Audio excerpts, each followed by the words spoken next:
Alrighty, welcome back everyone. We just talked about kind of a idea of the Group of Five playoff coming into the effect in college football, and I tend to be on the favor of that, but definitely a very, very interesting thing that will unfold.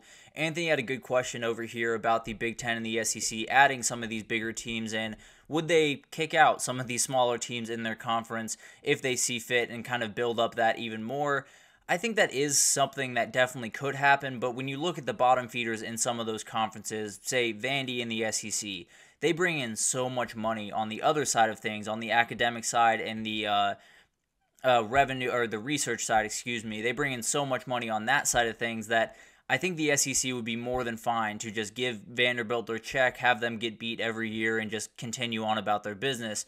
And then I think in the Big Ten, you have Northwestern, but you also want that research money. So it's one of those things that obviously if you're looking at this from a football lens, then yes, Vandy and Northwestern and some other ones in those two conferences would likely get kicked to the curb for some of the bigger names that could come in, but there's so much more at play, and I think the research dollars that both of those universities have would keep them intact just long enough. So that would obviously be really interesting to watch, but I tend to believe that we're not necessarily staring that down in the face. We could be in a couple of years, but as of right now, I don't necessarily worry about that too much. But let's get into these 4-game stretches. We've been kind of unpacking this over the last couple of days.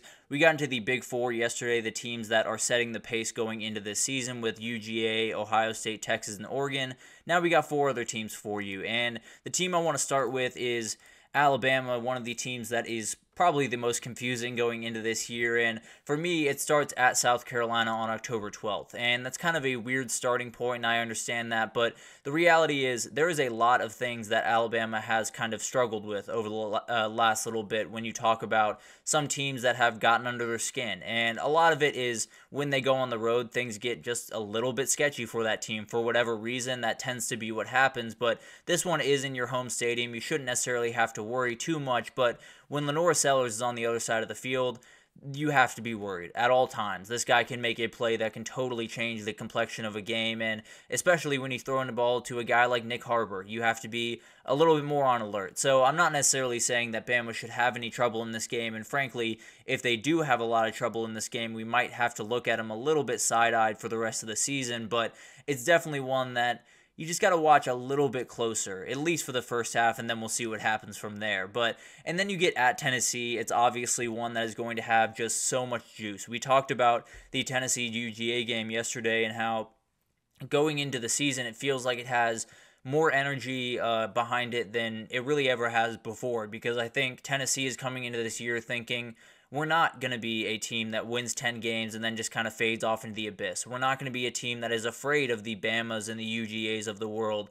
We're going to play them on our terms, and we have a chance to beat them. And I think the biggest thing here is you have Nick Saban's gone. The guy that was so scary, the guy that absolutely dominated you for so long, he's gone. And if you feel like you have this, new lease on life if you're Tennessee, and you have the ability to kind of flip this thing on its head. So it's going to be a huge game, and frankly, it's going to be one of those games that totally defines this first season for Kalen DeBoer in Alabama. So, and Anthony, absolutely, dual threat quarterbacks pose problems to pretty much every defense, but for whatever reason, Alabama has been a little bit more susceptible to that. We saw it last year with Jaden Daniels, and if he could get through that game, then it was going to be a problem for Alabama. I can almost promise you that. I don't know if LSU would win, but they definitely might have. But then you go on to Missouri on October 26th. This is a game that I think is going to be really, really interesting for a number of reasons, because I don't know what Missouri is going to be this year. I am having just a remarkably hard time getting a good beat on Missouri this upcoming year, and I think when you get into games like this is a game where Missouri finally feels like they belong in it. I think there was a long time where Missouri was just scratching and clawing to fight for some of these games, to be, a South Carolina of the world, where maybe you're not going to win 10 games in that year, but you might cause some problems for some teams throughout the year.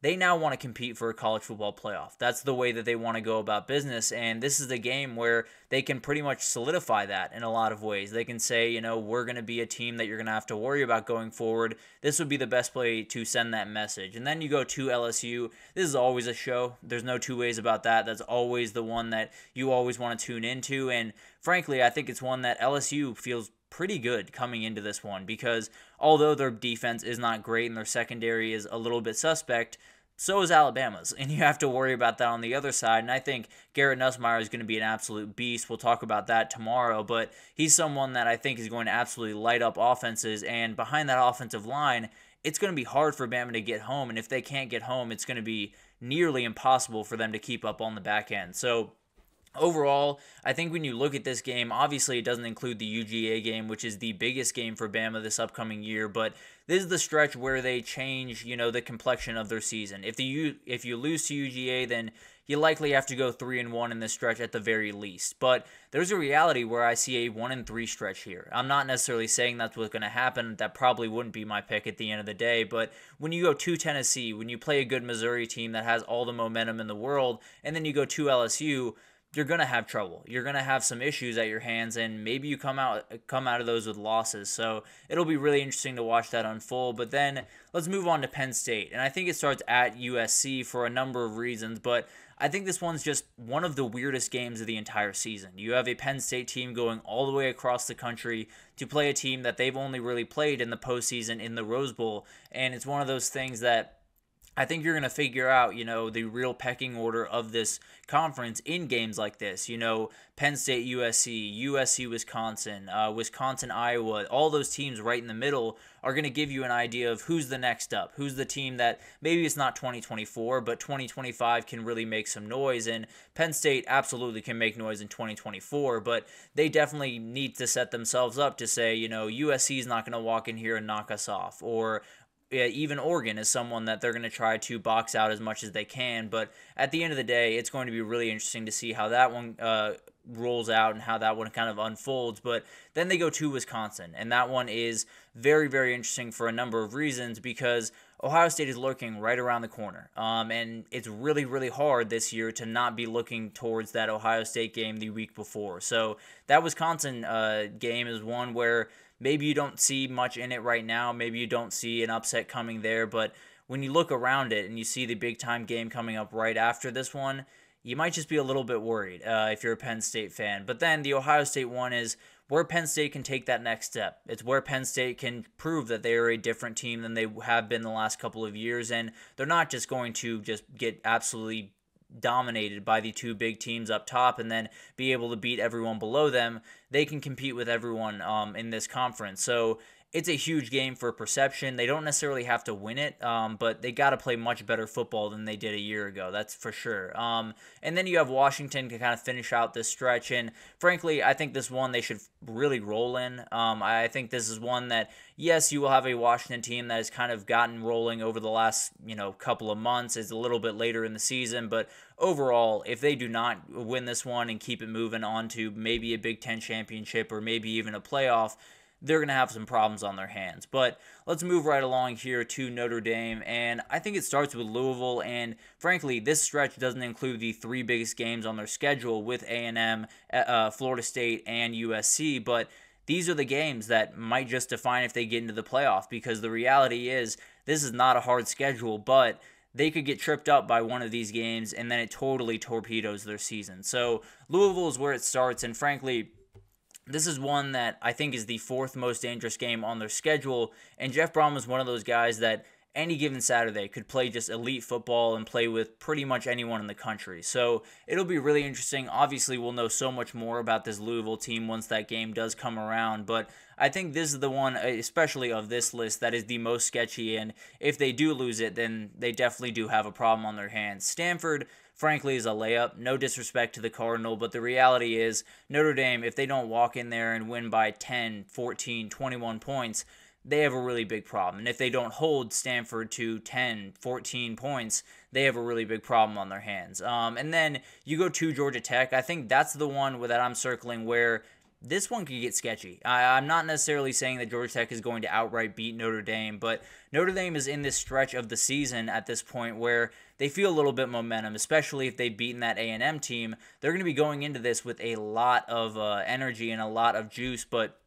the reality is it's going to be really interesting to see this kind of unfold, because this is not going to be a team that is going to hand you stuff.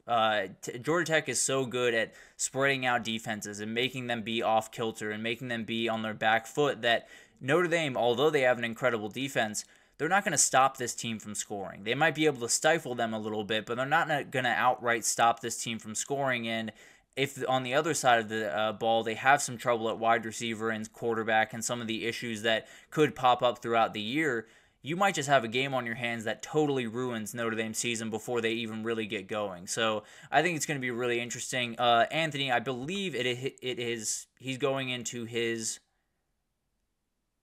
second or third year as the full-time head coach. He went 9-3 or 9-4 in his very first year, but I don't know if he had the interim tag during that year. And then last year had a 10-win season, and so I believe it's his third year. I could be wrong. Navy, he brings up a great point, because the reality is Navy plays a game that no one else plays. At this very moment, Navy plays the style of triple option that Air Force and Army have gotten a little bit further away from. Navy is pretty much still a big-time option team. They definitely have spread it out a little bit more, but the reality is this is a game that obviously Notre Dame should walk in and absolutely dominate. If you're looking at this on paper, it's absolutely no problem, but if you want to go back and watch some of the triple option teams beat teams that are just far better than them, you're more than welcome to, because there are a number of examples from that Paul Johnson Georgia Tech era where they walked into a game against a Georgia team that was better at literally every single position and by a comfortable margin, and then they just outright beat them by getting on the edge, by making them confused with all of the different movements that they had. And the triple option is one that no one can defend. They can do their best to slow it down, they can do their best to stop it as best they can, but you're never going to fully stop it because there's too many variables to keep track of, especially with a quarterback that can run it really well. So I think it's going to be really interesting to watch, and one of those games that it's not necessarily overly, interesting. It's not necessarily one that you're circling, but it's one that could be trouble for Notre Dame. But let's get into Florida State here, and this is the most interesting stretch of the bunch to me, because Memphis starts this one on September 14th, and it's really early in the season, and I think it's one of those games where Memphis is a really good team. They're not just a good group of five team. They're a team that could absolutely play in the SMU role, be in that kind of ACC, and maybe make some noise in that conference this year. If they were in that conference, well, they at least get a shot at one of those teams in that conference, and it's the one that they want a shot at in Florida State. So I think this could be a moment where Memphis sees what's in front of them. They see a chance to have that, program-changing moment, and they take it. I think this is a very dangerous game for Florida State, and obviously them coming down to Tallahassee helps a ton, but at the end of the day, it's going to be so interesting to watch this game unfold. And then you have Cal. This is one that, frankly, is the easiest of the bunch here by a pretty comfortable margin. The one variable here is Jay Knott is on the other side of the field, and whenever he is someone that can win a game by himself. So that's obviously the big-time worry for this team. And then you get into an at SMU game that, frankly, I think is so interesting. I think this is one of those games that could totally ruin the what Florida State wants to do this year and totally flip the entire ACC on its head, because they got to go all the way out to Dallas to play a game. I get they go all the way up to Syracuse and they do that type of thing, but this is a totally different game. SMU sold this thing out yesterday, so they are plenty prepared for this game, and they absolutely want to come into this conference with a bang, and this would absolutely be the way to do it. So I think this is the game where, if you were to circle one on Florida State's schedule, where you say that one could be the place that their entire season kind of gets blown up, that would be the one that I would circle. And then you got Clemson right around the corner, which is another reason why that SMU game is so sketchy, because like the last 3 years, this is going to define their season. One way or the other, if they win or they lose, this is going to be the game that they look back on and say, that was the difference maker of us making the ACC title, making the playoff, what have you. But at the end of the day, I can't get a beat on any of these teams. Either of these teams are so hard to figure out how good they're going to be, where they're going to be good. I know Florida State's going to have a good defense. I know Clemson's going to have a good defense. I have about a million questions on the offensive side of the ball for both teams. So I don't really know how that game's going to go, frankly. I think this is the stretch where we're going to find out, is Florida State the team that we expect them to be after a fantastic 2023, or is DJ and some of these transfers that they brought in just not enough to get them where they wanted to go this upcoming year? And we'll really figure out in that SMU and Clemson game, because both of those are ones that they could absolutely lose if they're not careful. But Let's take our final break here. When we come back, we're going to get into hot takes around some of the contenders in the Big Ten. A ton to break down in those, so we'll go ahead and take our break and be right back with that.